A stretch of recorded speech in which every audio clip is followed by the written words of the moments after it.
Chris, just talk about the dynamic first and foremost of working with the new coaching staff, Joe Judge and his staff, and trying to marry um, learning about them and learning what kind of players they want, what your board says, and it seems as if everything went pretty smoothly.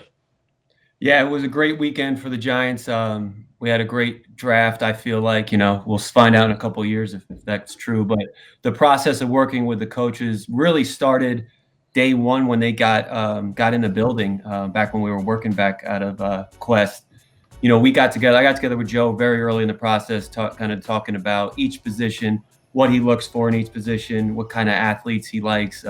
It set us up for this situation virtually where we were right on the same page of what we were looking for, and it really came together seamlessly between the scouts and the coaches. It was a great experience. Given this new format and how this was going to transpire with this virtual draft, did that force you guys to almost over prepare and to do things differently? Because a week before you want to do the dry run to make sure everything goes smoothly, and did that make the preparation even better this year?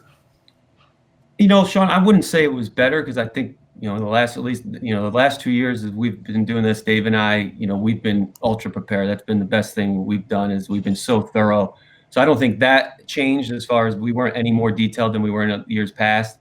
But I think the communication with the new staff and being prepared on what they're looking for, the versatility in players, and adjusting that aspect of it, definitely we took that into account, the versatility. You think you just look at our class, that's a big theme in it is the versatility of these athletes. Fans fall in love with a particular player or whatever the narrative says. And I heard a quote from Coach Judge yesterday. It says he's into building a team and not collecting talent because people can fall in love with talent, but the process of team building is more than just getting talented players. Correct. I mean, I think that's huge. Carl and Sean and Bob, you guys are in our building every day and see the transformation, I think, of our roster is just the true team, seeing these guys in the cafeteria, walking the hallways and getting along. All right, you could be a very talented football player, but you might not fit our culture or what we're doing here. So I think that's very important that we keep that in mind. We keep them out, all these guys, we always look for leaders and captains in that regard, but you'll sacrifice on talent, I believe, sometimes to get the right player at the right position that fills a role in our team and what we're building for our team.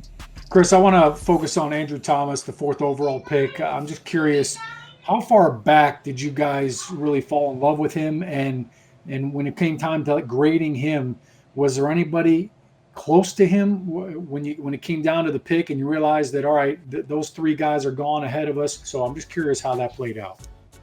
Good question. So going back, I actually was at the SEC championship game in 2018, and our Southeast area scout, I pointed him out that Andrew was going to be a good player. I noticed him there. We've known him a long time, but as far as him with the other class, this was a deep class in tackles, Sean. I think everyone knows that, and we were lucky. We had the first chance at who we thought was the best tackle in the draft, and we took him. Chris, you mentioned earlier about, and when Carl asked you the question about it's not just collecting talent, it's team building. You want to make sure that you're bringing in the right kind of player. What is the perfect New York Giant player? You got 2 of them on the screen with you, Bob. Yeah. I mean, we're talking drafted players. Yeah. Well, yeah. Well, I do think, we talk about it all the time, and, that, this is a different place to play than other places. And you have to take that into account that New York is different. And so we want players that have been in big moments. We want players that, have faced adversity and know what that's like and have handled it well. And obviously we want smart, tough, versatile players as well. But it's New York and it's different. And you got to really take that into account when we evaluate these players, especially, the guys that we're going to draft and really, want to build this team around. But like I said, you get the qualities of the 2 guys that are on the screen with you, you got a chance. Hey, Chris, real quick, I just want to ask you, is there somebody, obviously everybody focused on the 1st round, 2nd round, 3rd round. Is there somebody from the 4th round on that you guys are just really giddy about, that kind of, an under the radar guy that nobody really has talked about? Yeah, no, it's funny. A lot of these guys really are, Sean.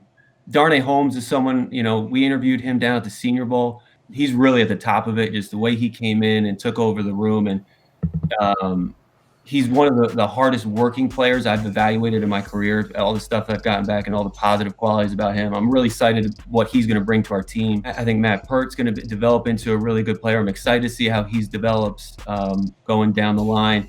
And a guy in the 7th round we took, well, we like everyone, but a guy in the 7th round, Chris Williamson, the nickel and potential safety out of Minnesota.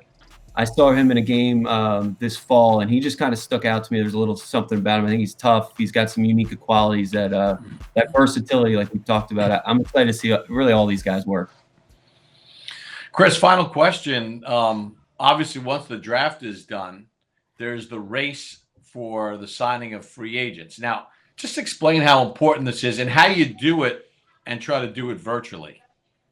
It's such an important part of this. And I think, you look back, because we use this when we talk to the players, our history has been great post-draft. We've done a really good job throughout the years identifying players and getting them in and giving them the chance to make the club. This year, like no other, it was different. It was definitely a little, as everyone's heard, it's a crazy process. And I'm still kind of recovering from Saturday night from that. It was even wilder doing it virtually, but we did an excellent job of identifying those guys. And quite honestly, we were able to sign a lot of players with draftable grades on them, which is, because then you really get an extra draft pick. So that was great.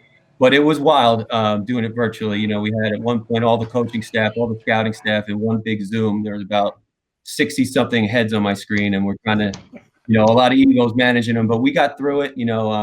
Kevin Abrams, Ed Triggs, Tim McDonald, Chad Klunder all helped out, getting the deals done, and we did a great job. I think we hit some home runs, I think, after the draft, but we'll see.